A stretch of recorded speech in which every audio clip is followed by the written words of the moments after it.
Oil pressure cinder failures, how to diagnose.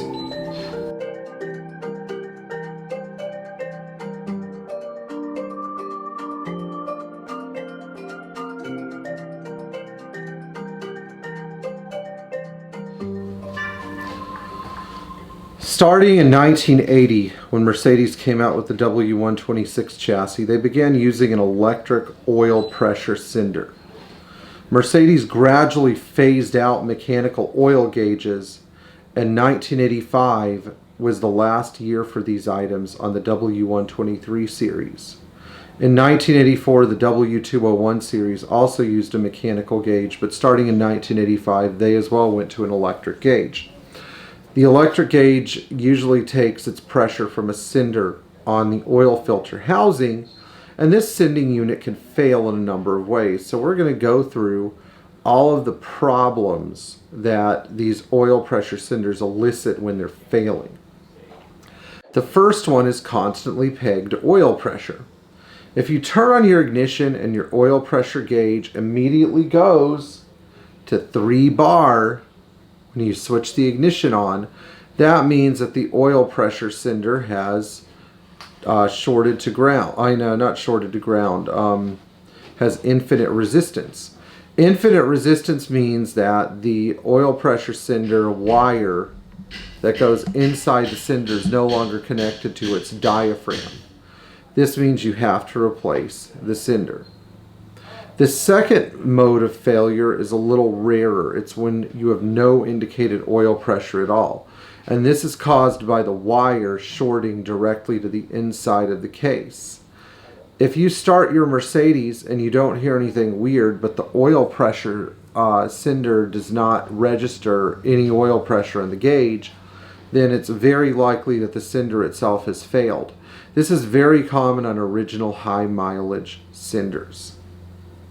A third mode of failure is incomplete oil pressure. This can happen with both new and old oil pressure cinders, but I've seen it mostly on newer cinders.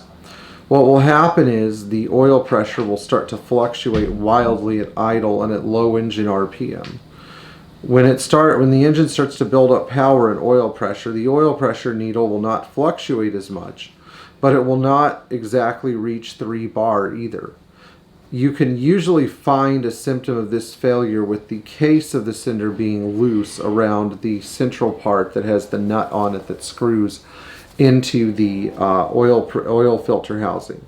This happened on my mom's own car, where I noticed that her oil pressure would not reach more than 3 bar at a time. Although I had recently replaced the cinder and the oil was clean and the engine was running well, I went back and looked at the cinder again, and lo and behold, the outer case of the cinder was loose. Thankfully, this kind of defect is rare, but it should still be observed.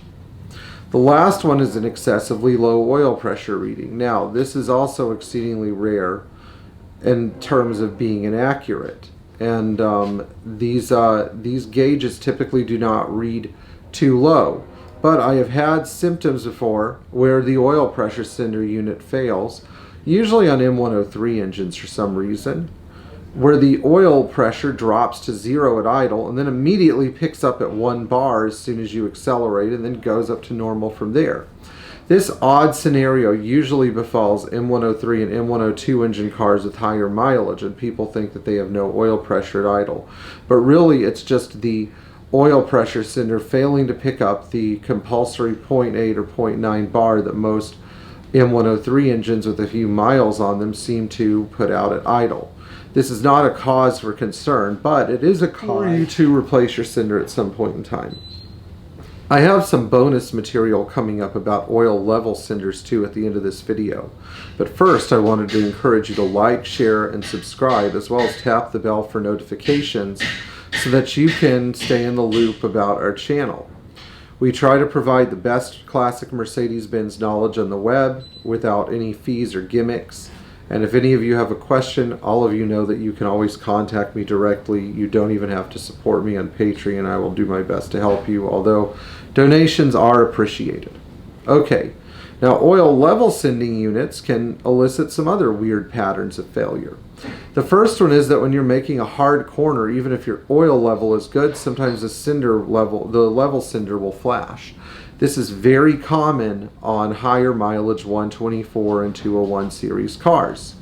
Another weird failure involves an oil leak that is very hard to diagnose in these cars that can be caused by the oil level sender itself. So the metal pin on the oil level sender, where the sender plugs in, can go through the body of the car, through the body of the gauge, and will leak from there. A third one that I find really frustrating is the phantom oil sender light that occurs when you're driving down the road in your 126, 124, 201, or even 107 560 SL. The light will just pop on for no reason, even though the oil level is good, once everything warms up. Why is this? Well, it's because as the oil thins out and starts to carry tiny little bits of zinc and other metal in it, it could trigger the light and become a semiconductor if the insulation inside the sending unit wire starts to break down or the sender flunger itself starts to fail.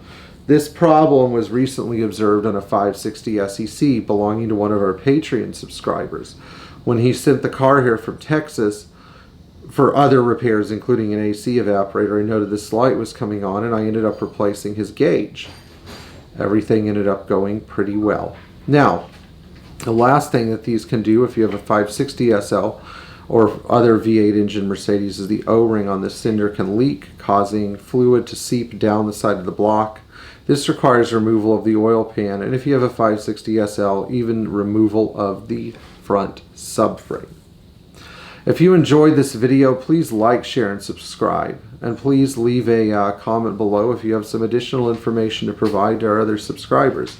In the meantime, enjoy driving and working on your old Mercedes, and keep those oil level and oil pressure senders under strict observation.